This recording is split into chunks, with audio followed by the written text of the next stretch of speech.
Olá, meninos e meninas! Hoje a gente vai trabalhar o terceiro filo da escala evolutiva dos animais, que é o filo Plateumintos, tá? Que são os vermes achatados.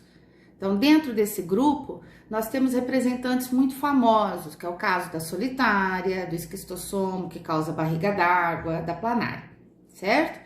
Nós vamos começar pelas características gerais. Eles são os primeiros animais com a característica de triblásticos, ou seja, eles têm 3 folhetos embrionários. Por isso que eu já coloquei ali, ó, um ezinho de evolução. O grupo anterior, quinidário, era diblástico. Aqui nós temos os primeiros triblásticos. Mesmo tendo agora mesoderme, eles ainda não apresentam aquela cavidade conhecida como celoma. Então, eles ainda são chamados acelomados, e isso porque eles são vermes achatados. Uma outra característica de evolução é a simetria bilateral. O que significa isso? Se a gente considerar aqui a vista superior de uma planária, ter simetria bilateral é traçar uma linha imaginária e os dois lados formados pela separação do corpo pela linha imaginária são idênticos. Lembrando que simetria bilateral a gente analisa a parte externa do corpo do animal e não internamente. Nós somos animais com simetria bilateral. Então, se a gente traçar uma linha mediana, na posição vertical no nosso corpo, a gente tem 2 lados iguais, tem um braço de cada lado, uma perna de cada lado, certinho. Só que internamente essa simetria não é bilateral, tá? Mas o que vale é a análise externa do animal. Então, simetria bilateral é uma característica de evolução. Lembrando, poríferos eram assimétricos, quinidários tinham simetria radial e a partir dos plateumintos a gente tem simetria bilateral, que é a mais evoluída. Outra característica é a cefalização. Céfalo de cabeça, então é o primeiro grupo aonde a gente tem a definição. E aqui é a cabeça do animal. E isso é uma característica de evolução também, porque garante um corpo mais organizado. Aqui eu coloquei alguns sistemas importantes, tá? Então, sistema circulatório e sistema de respiração não existe nesse animal, tá? A respiração acontece por difusão, igual acontecia nos animais anteriores. Então, troca o oxigênio e o gás carbônico com o meio através da membrana da célula. Mas eles já apresentam, por exemplo, sistema digestório incompleto. Toda vez que aparecer digestório incompleto, significa que só tem boca, não tem ânus. E, infelizmente, nesse caso, a entrada e a saída dos restos acontece tudo pela boca, tá? Aí nós temos a divisão das classes. Então, tem 2 situações que a gente tem que destacar no sistema digestório. Os cestódios, que é o caso da solitária, não tem sistema digestório. Por quê? Porque eles são parasitas do intestino, humano, e daí acabam recebendo os nutrientes já prontos. Eles não precisam fazer a digestão. Eles expoliam, ou seja, eles roubam os nutrientes do corpo do hospedeiro, tá? E a planária, que é o grupo da classe do turbelário, ela vai ter o digestório incompleto, só que ela apresenta uma faringe protrátil. O que quer dizer isso? Ela sai do corpo e abraça a presa, empurrando isso para dentro, certo? Então, essa digestão inicia no tubo digestório, então de forma extracelular, e termina nos vacúolos digestivos que estão nas células que revestem o tubo digestório. Então, ainda continua a digestão extra e intracelular, mas a vantagem é que já tem essa história de digestório incompleto. Entre não ter sistema digestório e ter incompleto, é característica de evolução ter um incompleto, tá? Outro sistema que não existia, que era só por difusão e que agora existe, é o sistema excretor. Então, eu vou colocar aqui, característica de evolução. Desenhei uma planária e coloquei o sistema excretor todo distribuído em vermelho aqui. Observem que em cada voltinha dessa daqui, eu ampliei e coloquei que é a célula flama, também conhecida como solenócito. Na base dessa célula flama, nós temos cílios, alguns autores chamam de flagelos, mas a função é a mesma, né? Então, observa aqui, ela vai recolhendo as excretas, né, os restos do metabolismo que está em volta dela. Com o batimento dessas estruturas, cílios ou flagelos, isso é empurrado para que seja eliminado pelo poro excretor. Então, a célula flama nada mais é do que uma coletora de restos de metabolismo para eliminar isso através de um poro excretor, tá? O sistema nervoso é ganglionar. O que significa isso? Como ele já tem região cefálica, aqui na região da cabeça ficam 2 gânglios nervosos e esses gânglios, tá? Então, vai estar aqui, gânglios nervosos, gânglios nervosos. Esses pontinhos que a professora tinha feito antes são os ocelos, que são utilizados para a identificação de luminosidade, tá? Mas os gânglios nervosos vão emitir ramos, que nós chamamos de nervos, e comunicar com todo o restante do corpo, tá? Então, também é uma característica de evolução, sistema nervoso mais organizado. Façam as anotações.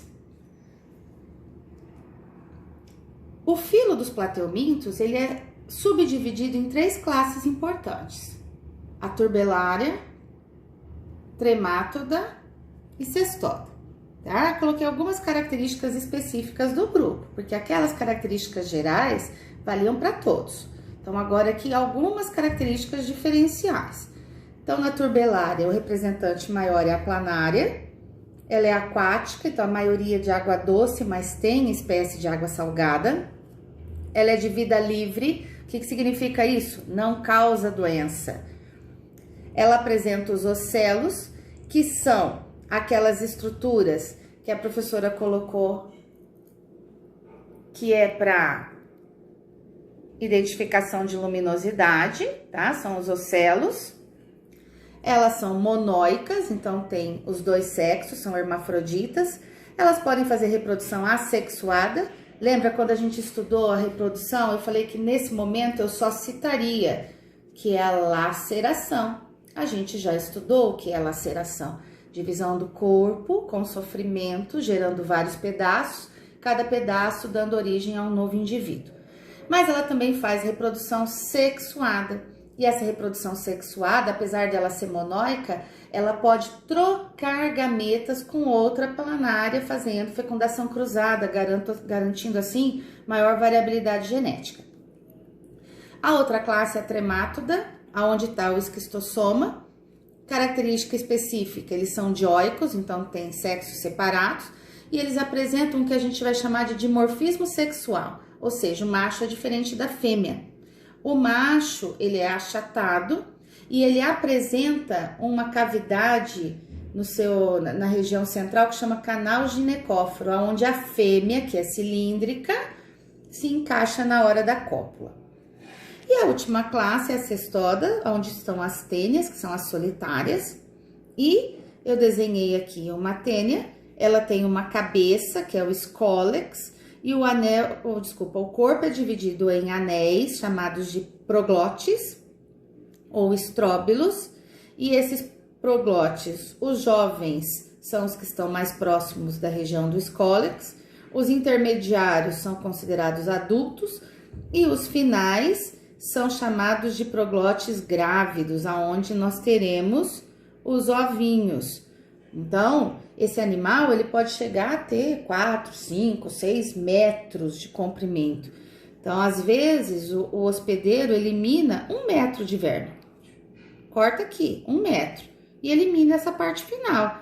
Mas isso não quer dizer que ele sarou, porque ele continua multiplicando esses proglotes jovens, certo? Então, essas 3 classes. Tá? Anotem lá os 3 grupos. E outra situação de interesse nos plateumintos são as verminoses causadas. E as avaliações externas cobram muito isso. Vocês têm que saber como é que pega, quem é o agente causador, como são as medidas de profilaxia. Então, a gente tem que fazer sempre um estudo completinho. Então, dentro das verminoses aqui, a gente começa com o da classe tremátoda, que é a esquistossomose, conhecida popularmente como barriga d'água. O agente etiológico é o nome do verme causador da doença. Então, lembrando, nome científico, 2 nomes, o primeiro nome indicando o gênero, o segundo nome indicando o epíteto da espécie, primeiro nome inicial maiúsculo, segundo minúsculo, ambos grifados, certo? Hospedeiro definitivo. O hospedeiro definitivo é aquele que tem o verme adulto. Então, quem é que vai ter nessa doença o verme adulto? O ser humano. E o hospedeiro intermediário, que tem a fase de larva, é o caramujo planorbídeo, que é aquele caramujinho de água doce. Como é que eu pego barriga d'água? Através da entrada de uma larva chamada cercária através da pele. Então, eu vou representar com vocês o ciclo evolutivo. Na apostila de vocês, esse ciclo está representado, tá? Mas mesmo assim, a gente vai fazer essa anotação, tá? De acordo com a minha explicação. Então, o ser humano, hospedeiro definitivo, vai eliminar ovos nas fezes. Isso pode acontecer lá na beira do rio ou pode fazer, né, através do nosso esgoto. Eliminou as fezes lá no lugar correto, no vaso sanitário, mas o esgoto não foi tratado e foi lançado para o riozinho.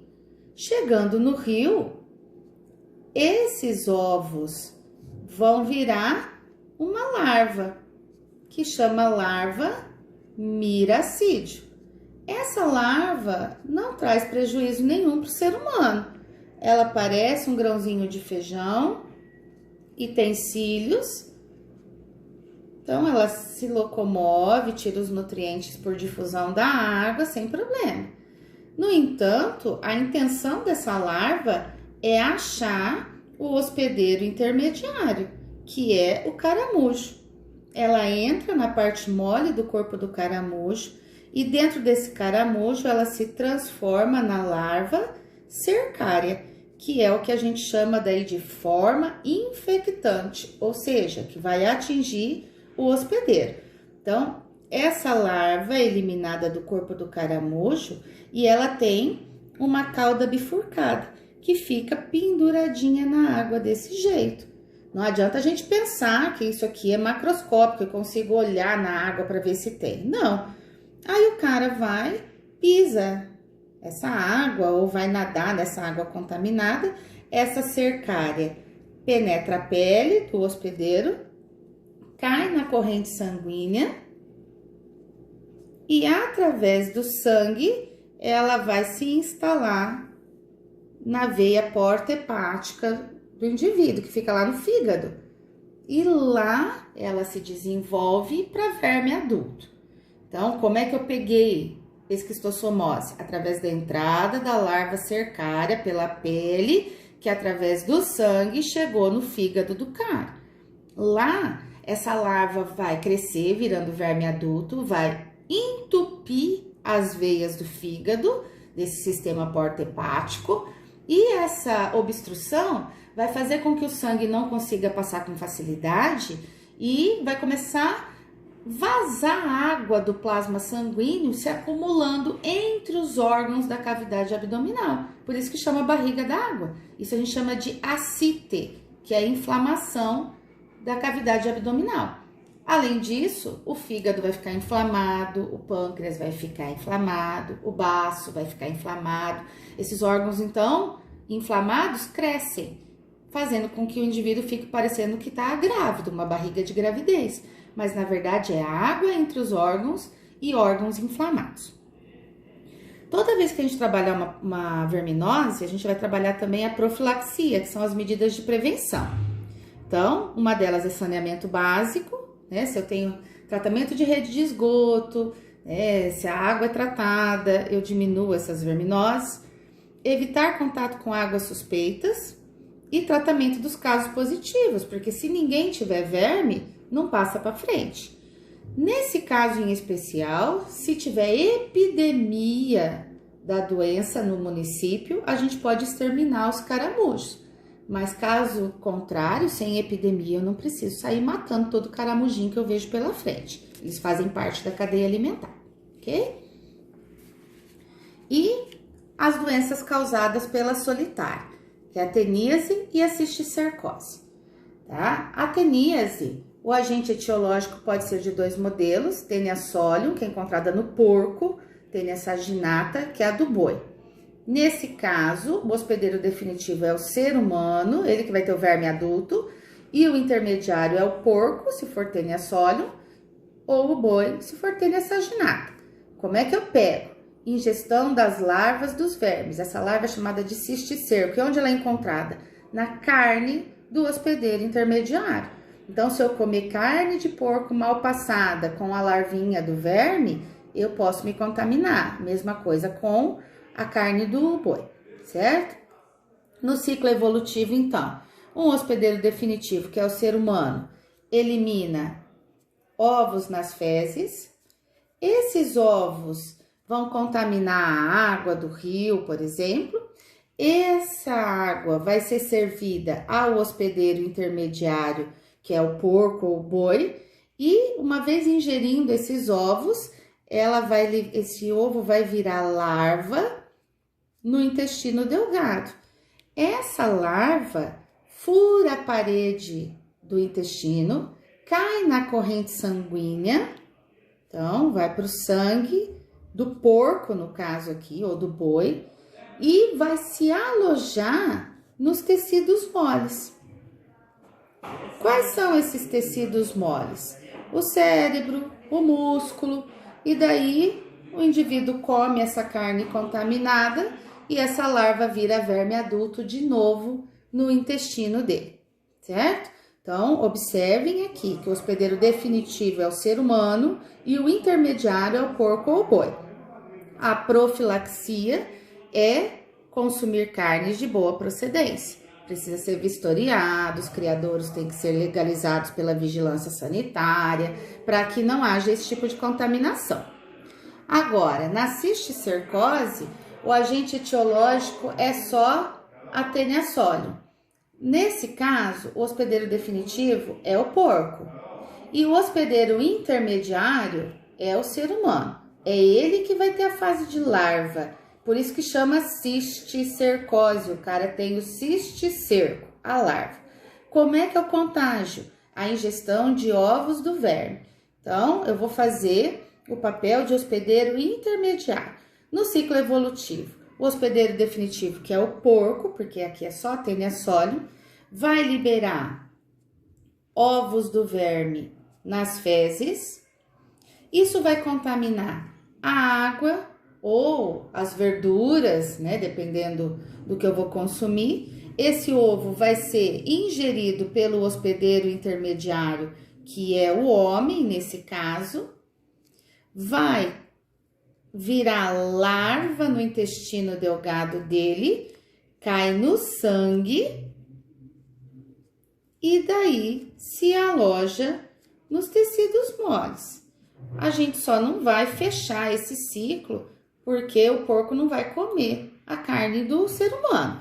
Mas nos tecidos moles, principalmente no cérebro, que é o tecido mais mole que a gente tem, né? Então, essa larvinha se instala. Que tipo de prejuízo ela vai trazer? Depende da área cerebral onde ela se alojou. Então, a gente não consegue prever o problema que ela causa, tá? Nesse caso, a profilaxia não tem nada a ver com consumir carne de boa procedência.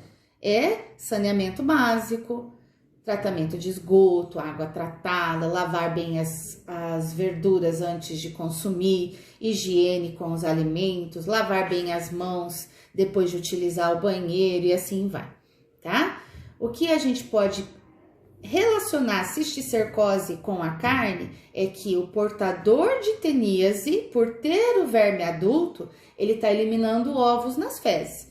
Se ele for ao banheiro, sujar a mão e não lavar direito, ele pode se auto-infestar. Ou seja, de portador de teníase, ele pode desenvolver cisticercose só porque não lavou a mão depois de usar o banheiro, ok? Então, façam essas anotações, observem bem as diferenças entre tenias e cisticercose, porque normalmente nas avaliações externas vem esse tipo de cobrança, saber aonde é o hospedeiro definitivo, onde o homem é intermediário, a comparação da profilaxia dos dois casos, certo? Bom estudo para vocês!